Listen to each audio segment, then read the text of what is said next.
I went down like a link rabbit hole and ended up on one for like lesbian cougars and lesbian cougar cubs, I guess.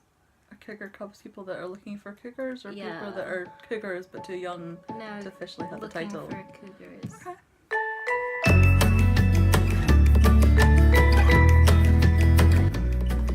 Hi, I'm that fat geek you're scared to turn into, Jenny. And I'm half Hercules Mulligan, half Kasuma Niehaus, Lily. And welcome to Lesbianswers. Do you have LGBT questions? We've got Lesbianswers. So, today I believe we're talking about online dating. Yay! Online dating! So what options are there for online dating? There's like websites, like the ones that have been around for ages, like OkCupid or like Match or Plenty of Fish or whatever. EliteSingles.com. Oh, I didn't know that one. I saw an advert for it at Christmas. Oh. I'm not sure what makes you elite to go on it, but there's money involved. That makes sense. The apps. Yeah. So there's Tinder and Grindr and She or Her. And then there's like the speciality ones. Like the kink ones and stuff? Well, yeah, and the same that you said, like the lesbian cougars, like the specific audience. Or so like the one for people who work in uniform. Yeah, uniform. I was about to say uniform dating, because that's another Is that one. what it's called? Yeah. Okay. But there's the kink ones and then the kink sites that are also used for dating. There's like the sugar daddy, baby girl ones for people that are specific. sugarmodels.com. Maybe. I heard about it in a AAA Girls song. Okay, so what about like writing your profile? Oh, I really like it.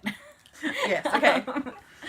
Because I like talking about myself and I like thinking about like, well, what's different about me and what's unique about me and what is gonna bring the people who I want to bring into my life, what is gonna bring them into my life.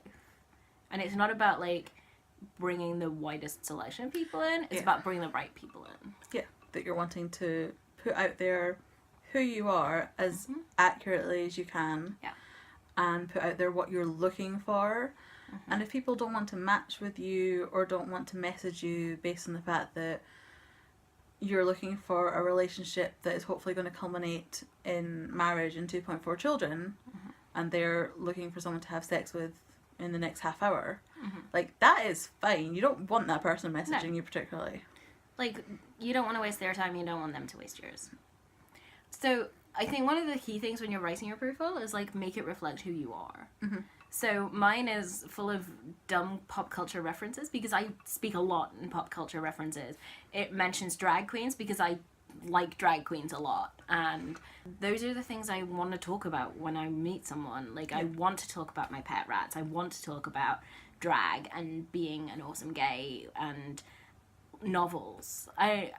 If I put on that I like walks on the beach, big dicks and fried chicken, like all of that would be total bullshit because I'm a vegetarian lesbian who hates walking on beaches. I want it to be kind of what my friends would say about me, but also kind of, I never want someone to meet up with me and be surprised by what I'm like, because then they're going to be disappointed. Probably. So I think one of the pitfalls that I've come across, and I don't use online dating very often, so these are mostly from my experience of like helping my friends edit theirs and so on, is getting that right mix of warning about what people might consider to be a negative aspect about yourself or about something that you want to put up there up front so it's not a surprise, but not focusing on it. So in case you haven't noticed, I'm fat. I know. I've been portraying, like, obviously, I come across as a really skinny person.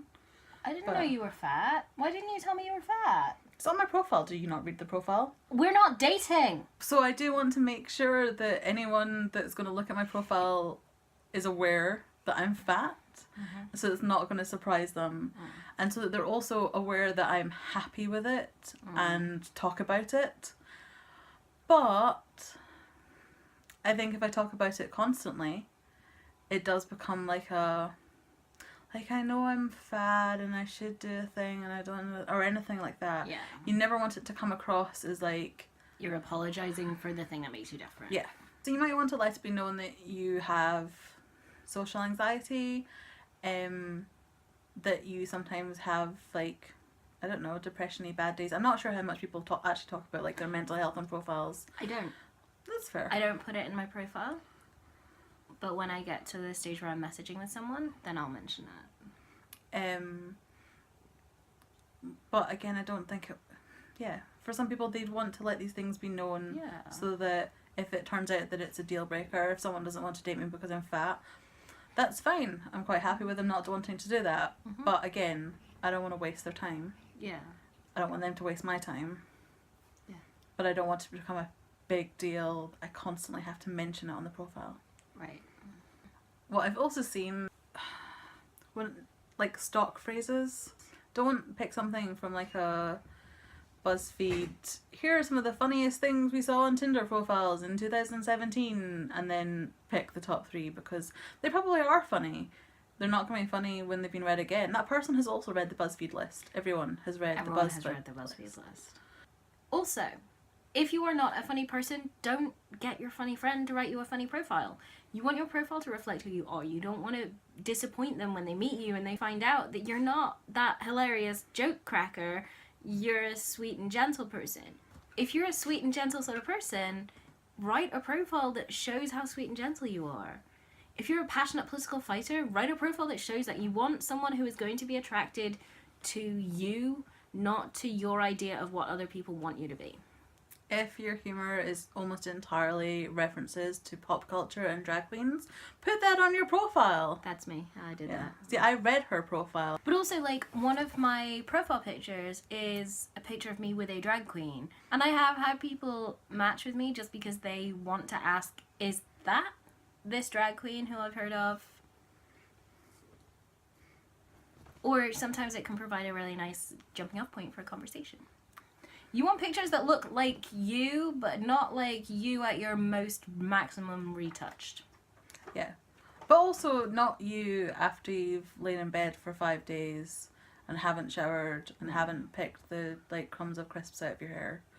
Yeah. Unless that is how you live 100% of your life, in which case, fair enough. I feel like you want a picture of you looking good, but not your absolute best. Yeah, so that when they see you looking your absolute best in person, like, oh my god. Yeah. Better than our profile pic. Right.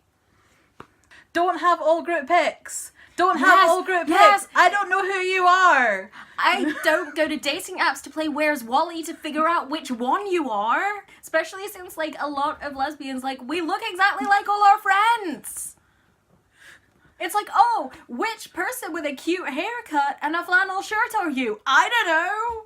Like, a group shot is fine. Maybe even 2, depending on how many overall photos you have.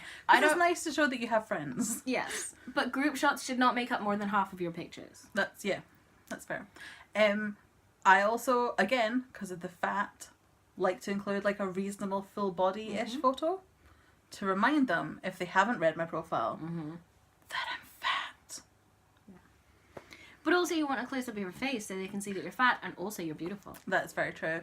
Also, in the idea of having, like, showing something in a picture and showing it on your profile, I do like to mention being gay a lot, just in case they don't understand from the rainbow hair and the fact that I can guarantee that one of my photos will be from Pride. I think the third word on my profile is lesbian. So it's pretty obvious. I'm a... No, nerdy, bookish lesbian. Oh, okay. If you do a cool activity, like, maybe include a picture of you doing that activity. If you're super mega into windsurfing, put a windsurfing picture on there.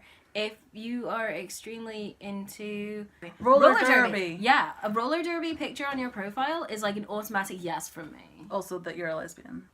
Put pictures up there. If there are no pictures, I'm probably not even gonna look at your profile. And I'm not a particularly visual person, but I'm like, show me you're a real person at least.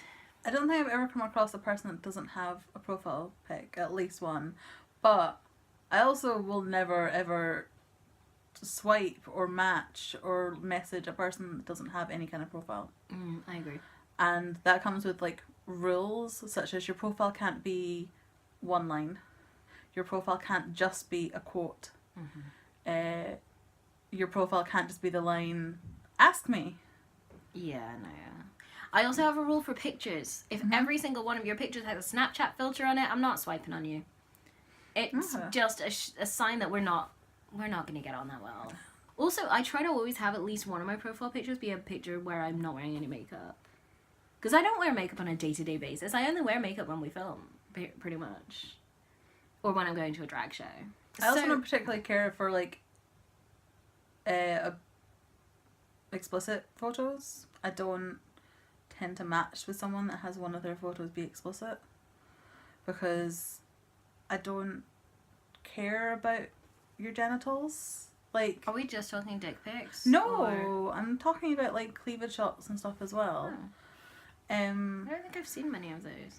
I find it really helpful when in someone's profile they have like a suggestion for a topic to talk about. Okay. So one of the lines in my Tinder profile is, talk to me about drag queens over a soy hot chocolate. Mm-hmm. And so sometimes people will just send me messages. They're like, who is your favorite drag queen? And then it's great because I get to talk about Alaska. Who? She's this drag queen, you probably don't know her. Or like, I matched with someone recently who had a line on their profile that was like, I spend a lot of time thinking about Vine, ask me what my favourite Vines are. So I sent her a message like, hey, what are your favourite Vines? And then she sent me some links, and then we started talking. Okay, that's good. So do you message first? Don't know. I'm really shy. I actually have a line on my profile that says, I'm shy, please message first. I don't know, I'm scared of rejection. Do you message first? I will, yeah. I, like, not all the time, but, like, yeah. Either if there's just, like, a message option, if it's like a site where you don't have to match first or anything like that, I'm quite happy to message. And if it's one where you have to, like, match before you can talk, like, if I'm the one that when I swipe they've already... Right. Decided to match with me, then I'm quite happy to just message, like right away. fairly immediately, yeah. Yeah. Like, oh, I noticed you said that you've read this, like, comic book series. I haven't, but I read this by the same author. Like, would you recommend it? And things like that. Or message me like, hey, so I see here that you're into this kink. You want to do it together? The bit that I get shy about is when they then say to meet up.